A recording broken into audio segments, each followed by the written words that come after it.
All right, wow, that was a lot. Now it's the video you've all been waiting for. 10K proposal. How to write your 10K proposal to attract your high paying clients. Now here's the thing.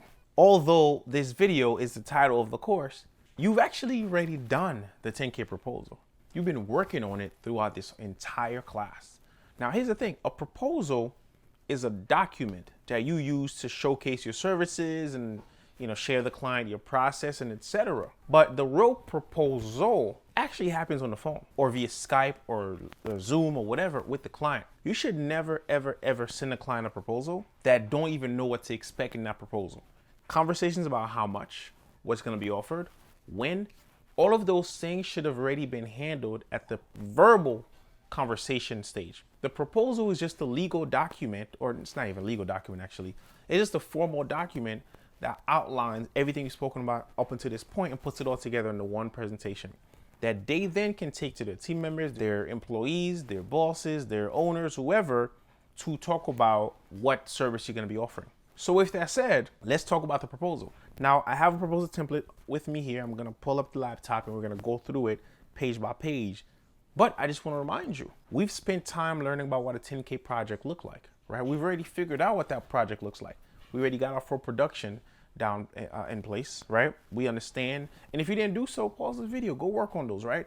Write a list of the full production version of what you actually do. We've also spoke about how to price a 10K job, right? We spoke about finding your MLEs and the list goes on. We also talked about how to attract the 10K client. Basically, you have your niche in place. You have your processes, your positioning statements, as well as the problem that you actually help people solve. You have all those things in place. And if you don't, pause the video, go check them out, go work on them. I mean, you spent money on this course. Let's take action, right? Now that you have everything together and you've already spoken with the client and you've already price anchored, right? We've already done that part. We know their budget already. We've done the anchoring. The proposal generally comes towards the end of the last conversation where you say, all right, well, appreciate your time. We're going to put together a proposal that kind of puts all this together and gives it to you. That's the proposal. But what you've been learning this entire course has been the proposal, which is how to talk to the client, how to understand what client makes sense for you, and the list goes on. With that said, let's go to the computer and go through the actual proposal template. All right, let's do it. So look down here, we see 10K proposals. Now, the first things first, you just have your logo, company name, and whatever. You can change this format to whatever you want, but this is the format we're gonna be doing on this one. Now, there are instructions on each of these pages. And so while I'm gonna talk about it, as you go through it, you'll also get instructions that you can follow. This is the instruction page, and this is the example page. So for example, the instruction says, welcome to the official 10K proposal template. It's been tested with photography projects, design projects, web projects, and the list goes on. And this is the proposal template that we use still today to close 50,000, 100,000, 250,000, 500,000, and even up to $2 million in project. This exact proposal template right here. And it's not rocket science. It's not like mind blowing. It's a very simple document, but it gives the client everything they need to see to feel confident that you are the least riskiest option. You're the right person for them. You understand their problem. You can solve their problem, etc., etc., etc. And so here we have our summary, executive summary page, where we just kind of introduce the client like, hey, great speaking with you. I love learning more about your goals or your company. Love learning about what you got working on. This document here is, I'm going to share some ideas with you that me and my team spoke about or that I thought through, whatever, right? Then we jump into a quick about us before we start. I have some areas where you could drop a pic or two about yourself and then lorem ipsum. Well, tell us a bit about yourself, right? This is when you can start saying things like, we are a blank company that serves, right? This is your position statement. Those go right here.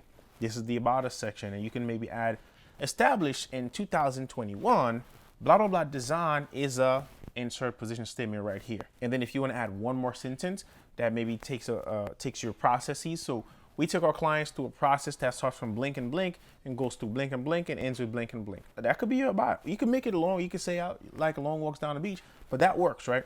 We have a partial client list, and then here's some more pictures if you have. Anything you don't have, you can just delete it. Then we have a table of content, just helping the client find the pages they need when they go back. Why? Because these documents are shared with people, stakeholders, bosses, etc., and people with short time, and they want to be able to quickly jump from things to things. But also, too, this is what somebody does. This kind of document is what you give to somebody who you respect their time. And people appreciate people who appreciate and respect their time, right? So we got a project overview, and then here we start with the background. I also call this the overview sometime. And here, this is us just talking a little bit about the company's history and everything. I do this because I want the client to know that I understand. I get their problem. I get where they're coming from. So whatever question I ask them during our conversation, in the next video, 10K Freelancer, I'll talk to you about how to get access to, how to actually have that conversation with the client, what questions to ask them, etc. Right? So this background document here is basically the summary of, hey client, so we got a chance to speak. I learned a bit about your company. I learned that you started this year, and then this year you had this thing, and recently we had this issue, and recently this happened, right? And so you start talking about the background of the company, their history, whatever, what they do, then you eventually move that to the problem. The problem is when you start saying the issue that they currently have. And it's even better if it aligns with your problems. It also, if you use word for word what they say. Problem is sales have been decreasing. Problem is people are not finding them on Google. Problem is whatever. Highlight these problems here and saying these are what we're gonna help you solve. Then the next thing is solution. Now these high level text, solution, problem, these you could change those to fit what you're looking for, right? Solution here could be, here's what I'm gonna do. Doesn't have to be called solution. Problem could be, here's what you're facing. About could be, here's a bit more about us. You can have fun with this. This is just a generic document, but you can definitely have fun and do your thing. Then some more photos and ideas if you want to illustrate your potential solution. And then we have some goals. Now this right here applies a lot, especially for web design projects or specific projects where there are other sub goals besides the main goal or the main problem being solved. These goals can also look like KPIs. KPI stands for key performance indicators, or things we're looking into to make sure that this is successful. As these things happen, that's how we're gonna track that things are going well. This is what this stands for, right?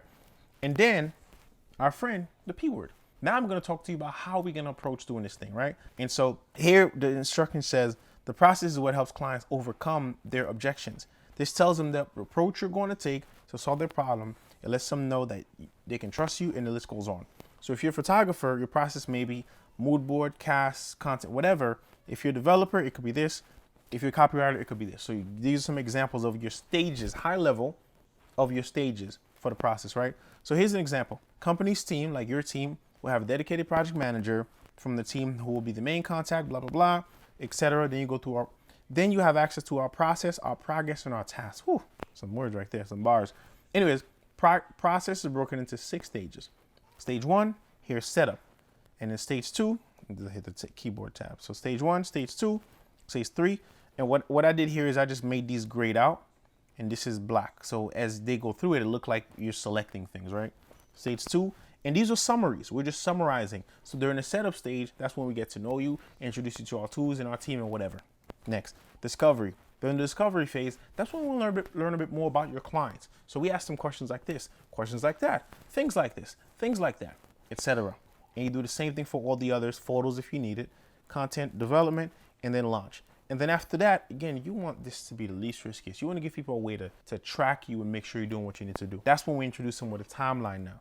A timeline of the project. We're saying, remember we talked about timeline, right? How long we said the projects take normally 4 months, or weeks. This is when we say our timeline is broken up, in this case, into 12 to 14 weeks. Here's an example of what we'll be doing. And it shows, what are these things right here? Your stages. And you can be at different stages at the same time. But we're gonna go through stage 1 between this week. And then during that same time, we're gonna start stage 2, but that stage will take 2 weeks.